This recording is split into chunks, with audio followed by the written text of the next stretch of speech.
की प्रत्येक मूर्ति को रखें। दूध, दही, शक्कर, शहद, पानी इनको उचित अनुपात में मिलाकर पंचामृत बनाकर रख लें। एक पात्र में थोड़ा सा पानी रख लें। अन्य सभी सामग्री भी वहीं लाकर रख लें। इतना करने के बाद में अब पूजा प्रारंभ करें। आप स्वयं कुश या ऊन से बने हुए आसन पर बैठें। फिर श्री गणेशाय नमः कहकर श्री गणेश जी का ध्यान करें। फिर शंकर पार्वती को प्रणाम करें। फिर रुई और घी से दीपक जलाएं और धूप जलाकर रखें। फिर अपने मन में ओम नमः शिवाय कहते हुए उनको एक एक वस्तु अर्पित करती जाएं। पहले उनको रोली चावल लगाए, फूलों की माला पहनाएं, फल और मिठाई अर्पित करें, पंचामृत पानी रखें, अंत में 5 सुपारी समर्पित करें। इस प्रक्रिया को नैवेद्य समर्पित करना चाहिए।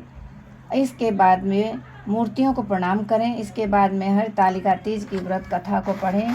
यदि कई महिलाएं एक साथ मिलकर पूजन कर रही हो तो कोई एक महिला हरतालिका तीज की व्रत कथा को पढ़कर सुनाएं और अन्य सभी महिलाएं शांति के साथ में सुनें। इसके बाद में सभी लोग जयकारा लगाएं। भगवान शंकर की जय, माता पार्वती की जय। इसके बाद में भगवान शंकर और माता पार्वती को प्रणाम करते हुए कहें, हे शिव नंदी भृंगी महाकाल शंभु, आपको नमस्कार है। हे शिवा शिवप्रिया कल्याणकारिणी जगतधात्री, आपको नमस्कार है। जो अपने मस्तक पर चंद्रमा धारण किए हुए हैं और सहज ही प्रसन्न होकर मनवांछित फल प्रदान करते हैं, उन भगवान भोलेनाथ को नमस्कार है। जिनके केस कल्प वृक्ष के सुंदर फूलों से ढके हुए हैं और जो नए वस्त्रों को धारण करती हैं, ऐसी माता पार्वती को नमस्कार है। आप दोनों ही इस नश्वर संसार के भय संताप से मेरी रक्षा कीजिए। आप मेरी और मेरे परिवार की सदैव रक्षा एवं उन्नति करिए। मुझे और मेरे समस्त परिजनों को सद्मार्ग में प्रेरित करें। इसके बाद में कपूर जलाकर आरती गाते हुए भगवान शंकर की आरती उतारें। इसके बाद में पंचामृत और फल मिठाई को प्रसाद की भांति सबको वितरित कर दें और स्वयं ही ग्रहण करें। इसके बाद में व्रत का पारण करना चाहिए, अर्थात भोजन आदि ग्रहण करना चाहिए। इस प्रकार से व्रत संपूर्ण होता है।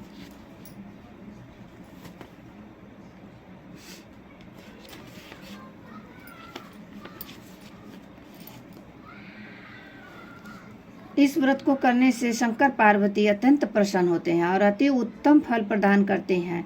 इस व्रत को करने से अविवाहित लड़कियों को श्रेष्ठ पति प्राप्त होता है और संपन्न घरों में उनका विवाह होता है। इस व्रत को करने से विवाहित स्त्रियों के सुहाग की रक्षा होती है और वह स्वस्थ रहकर दीर्घायु प्राप्त करते हैं। इस व्रत को करने से सुख समृद्धि को प्राप्ति होती है और परिवार में सभी प्रकार की सुख शांति सदैव बनी रहती है। इस व्रत को करने से भगवान भोलेनाथ की कृपा प्राप्त होती है और संपूर्ण जीवन सुखपूर्वक व्यतीत करके अंत में शिवलोक की प्राप्ति होती है। द्वापर युग में जब व्रत की कथा शुरू। द्वापर युग में जब महाभारत का युद्ध समाप्त हो गया और पांडवों को राज्य प्राप्त हो गया, तब चारों ओर सुख शांति स्थापित हो गई। भगवान श्री कृष्ण भी अपने राज्य द्वारिका को चले गए थे। बहुत दिनों के बाद में एक दिन भगवान श्री कृष्ण स्वयं ही पांडवों का हाल चाल जानने के लिए हस्तिनापुर में आए। तब सभी पांडव ने उनका बड़ा ही सत्कार किया।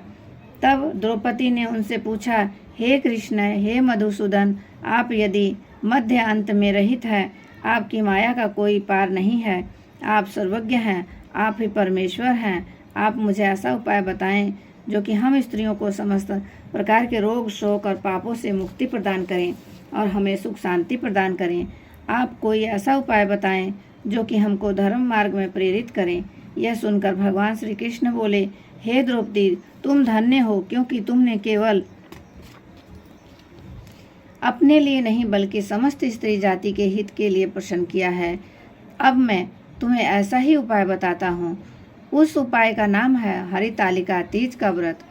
भगवान श्री कृष्ण ने आगे कहा, हे द्रौपदी, इस हरितालिका तीज के व्रत के अंतर्गत भगवान शंकर और माता पार्वती की पूजा की जाती है। भगवान शंकर अजर अमर है और महान योगी हैं। वह सहज में ही प्रसन्न होने वाले और भोलेनाथ हैं। अतः उनकी पूजा करके कोई भी स्त्री सौभाग्य प्राप्त कर सकती है।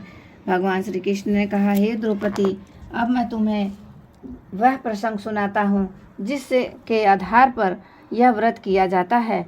भगवान श्री कृष्ण बोले, भारत देश में हिमालय